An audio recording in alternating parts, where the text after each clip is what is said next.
Bismillahirrahmanirrahim. On the demand of Rajni, BSc Honors Pataliputra university Patna Bihar, ये problem coordinate geometry के parabola से है. Find the equation of A parabola whose focus is the point alpha beta and whose directrix is the line ax plus by plus c is equal to 0.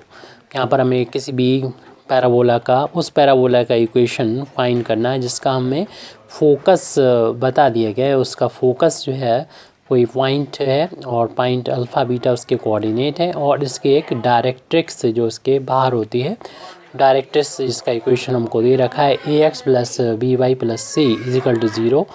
और हम लोग जानते हैं कि parabola पे कोई भी पॉइंट जो होता है उसमें ख़ास बात होती है कि बल्कि किसी भी कॉनिक्स की ये डेफिनेशन होती है कि उसके फोकस से डिस्टेंस यानी उस कर्व के यानी कॉनिक से किसी भी पॉइंट की फोकस से डिस्टेंस और जो डायरेक्ट्रिक्स होती है उसके परपेंडिकुलर डिस्टेंस जो होती है यानी पी एस और पी एम का जो रेशियो होता है वो कांस्टेंट होता है by definition of conic by definition of conic की डेफिनेशन से हम लोग जानते हैं कि पी एस और पी एम का जो रेशियो होता है वो एसेंसिसिटी यानी उस कॉनिक की एसेंसिसिटी ई के बराबर होता है.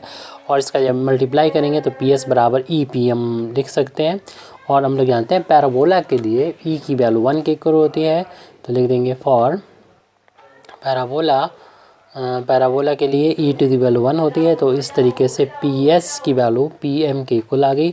अब यहाँ से हम देख रहे हैं कि पी एस क्या है. पी एस इन दो पॉइंट्स के बीच की डिस्टेंस है. इस पॉइंट पी को हम एक्स बाई ले लेंगे और ये जनरल पॉइंट है यानी सिर्फ एक पॉइंट को डिनोट नहीं कर रहा बल्कि पैराबोला जो कि इनफाइनाइट पॉइंट का कलेक्शन होता है सारे पॉइंट्स को डिनोट करने की एबिलिटी इसके अंदर है यानी इसका रिप्रेजेंटेटिव है यानी इसका लोकस है.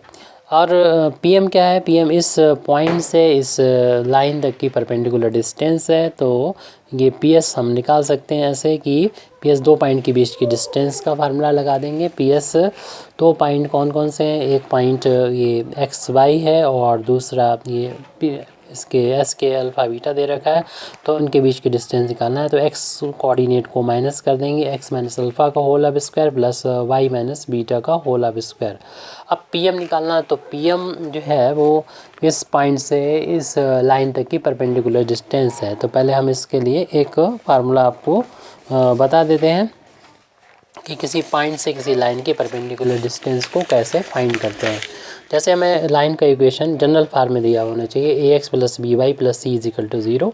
और जो हमारा ये दे भी रखा है गिवन भी है और एक पॉइंट हो. ये पॉइंट माना कि कोई भी है पी इसके कोऑर्डिनेट अगर x1 y1 है तो इस पॉइंट से इस लाइन तक की परपेंडिकुलर डिस्टेंस पी एम निकालना हो. तो पी एम की वैल्यू फाइंड करने के लिए इस लाइन के इक्वेशन में जहाँ पर भी हमको x मिलेगा वहाँ पर इस पॉइंट के जो कोऑर्डिनेट है वहाँ पर x1 रख देंगे. जहाँ y मिलेगा वहाँ पर इस पॉइंट के कोऑर्डिनेट y1 रख देंगे और प्लस सी अपान स्क्वायर रूट x का जो कोएफिशिएंट है इस लाइन में उसका स्क्वायर प्लस वाई के कोएफिशिएंट का स्क्वायर. ये तो इस पॉइंट से इस लाइन तक की परपेंडिकुलर डिस्टेंस का फार्मूला होता है. इसी को हम यहाँ पर अप्लाई करेंगे और यहाँ पर x1 y1 ना कह के हम यहाँ पर x y भी कह देंगे तो कोई प्रॉब्लम नहीं आएगी.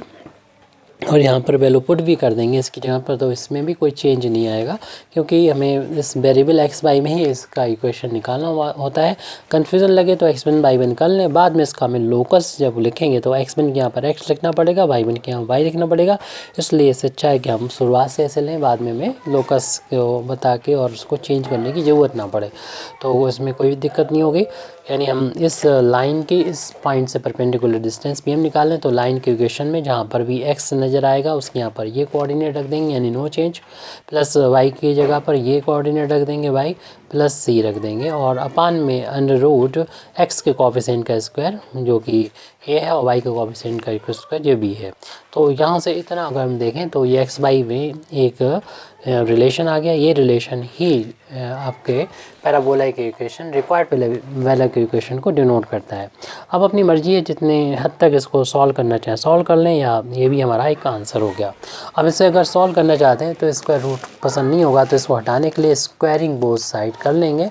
और जब बोथ साइड करेंगे इस तरफ का तो स्क्वायर रूट हट जाएगा. हमें मिलेगा एक्स माइनस अल्फ़ा का whole of square plus y minus beta का स्क्वायर, और राइट हैंड साइड में इसमें होल ऑफ स्क्वायर हो जाएगा, यानी ax plus b y plus c का होल ऑफ स्क्वायर हो जाएगा। अपान में इसका स्क्वायर करेंगे तो स्क्वायर से रूट हट के ए स्क्वायर प्लस का बी स्क्वायर आ जाएगा। इसका हम लेफ्ट हैंड साइड में मल्टीप्लाई कर देंगे तो ये वैल्यू हमको मिल जाएगी ए स्क्वायर प्लस बी स्क्वायर, और इस ब्रैकेट में ये वैल्यू होगी, और इसका होल ऑफ स्क्वायर ओपन करते हुए चलें तो ये वैल्यू हो जाएगी x square plus alpha square और माइनस 2 अल्फ़ा एक्स। इसी तरीके से इसका होल ऑफ स्क्वायर ओपन करेंगे, वाई माइनस बीटा का होल ऑफ स्क्वायर करेंगे तो y square plus beta square minus 2 beta Y.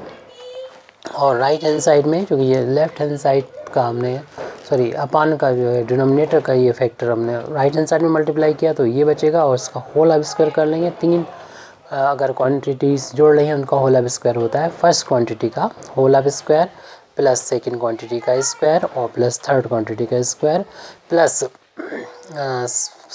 First और सेकंड का इंटू का ट्वाइस प्लस सेकंड और थर्ड का इंटू का ट्वाइस प्लस थर्ड और फर्स्ट के इंटू का ट्वाइस। अब इसको बस सॉल्व कर लेंगे, हमारा रिज़ल्ट कहीं पर भी हम इसको छोड़ सकते हैं, हमारा आंसर होगा। तो फ़िलहाल अभी हम इसमें इसका ये पूरी वैल्यू का अंदर हर एक टर्म में मल्टीप्लाई कर देंगे। उससे पहले हम यहाँ पर कांस्टेंट को कलेक्ट कर लें, और a square plus b square, और कैलकुलेशन अपने हिसाब से करें। X square plus y square पहले लिख दिया हमने, फिर एक्स का टर्म लिख दिया 2 alpha x minus 2 beta y, और कांस्टेंट को एक ब्रैकेट में कर दें ताकि हमें कैलकुलेशन कम करना पड़े, क्योंकि इससे कुछ रिजल्ट ज़्यादा मिलना नहीं हमको। जब इसका होल ऑफ स्क्वायर ओपन करेंगे तो इस पूरे का ए का भी स्क्वायर हो जाएगा और एक्स का भी स्क्वायर हो जाएगा, ऐसे बी का स्क्वायर वाई का स्क्वायर प्लस सी स्क्वायर। इनका इंटू का ट्वाइस करेंगे तो कुछ भी नहीं है, बस बी को पहले लिख दिए ए बी एक्स बाई और प्लस का 2 बी सी वाई और प्लस का 2 सी ए एक्स। ये एक्स का टर्म है, ये वाई का टर्म, ये एक्स वाई का टर्म है, और ये एक्स स्क्वायर वाई स्क्वायर का टर्म है, ये कांस्टेंट टर्म है। तो ऐसे ही हमें कलेक्ट करना होंगे बस।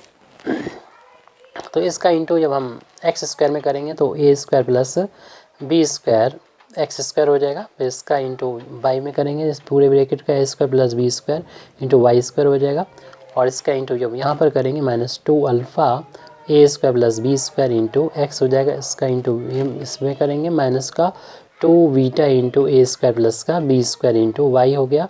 अब इसका इंटू लास्ट वाले टर्म में कर रहे हैं तो प्लस का a square plus b square और ब्रैकेट के अंदर है अल्फ़ा स्क्वायर प्लस का बीटा स्क्वायर। ये तो लेफ्ट हैंड साइड हमने कर दिया। राइट हैंड साइड के लिए हमें पेज को रटना होगा, तो सारे टर्म्स को मैं ऐसे ही लिख देंगे यहाँ पर बिना किसी चेंज के। तो ये वैल्यू है a square x square plus b square y square plus का c square plus 2ab x y plus 2bc y और 2ca एक्स। तो अब इन सारे टर्म को हम राइट हैंड साइड से लेफ़्ट में पहुंचाएंगे। तो लेफ़्ट हैंड साइड के जो टर्म्स हैं उनको हम यहाँ पर पहले नोट कर दे रहे हैं। तो लेफ़्ट हैंड साइड के टर्म है a square plus b square into x square plus a square plus b square into y square और minus 2 alpha a square plus b square into x और minus 2 beta into a square plus b square into y. और इसके बाद था हमारा a square plus b square और bracket में alpha square plus beta square. ये तो लेफ़्ट हैंड साइड था, और इक्वल का साइन यहाँ पर है, और इसके बाद ये राइट हैंड साइड के टर्म है, इनको हम लेफ़्ट हैंड साइड में ट्रांसपोज करेंगे तो माइनस के हो जाएंगे ये सारे टर्म, यानी माइनस का a square x square minus b square y square minus c square minus 2ab x y minus 2 इसको पहले लिख दें 2cax माइनस 2bcy, और राइट हैंड साइड में हम 0 छोड़ के आए, कुछ नहीं, सारे टर्म को इधर ले आए। एक्स स्क्वायर के ये दोनों टर्म है, इनमें से एक्स स्क्वायर जब कॉमन लेंगे तो यहाँ पर कोफिशिएंट ए स्क्वायर प्लस बी स्क्वायर है, और इधर माइनस का ए स्क्वायर हो जाएगा एक्स स्क्वायर को कोफिशिएंट। और ऐसे वाई स्क्वायर को कोफिशिएंट लिखने से पहले अगर हम एक्स वाई, चलिए अब इसको बाद में लिखेंगे, माइनस हमने नहीं देखा था, प्लस लगा लिया। तो वाई स्क्वायर को कोफिशिएंट यहाँ पर है a square plus b square और इस तरफ है माइनस का बी स्क्वायर है।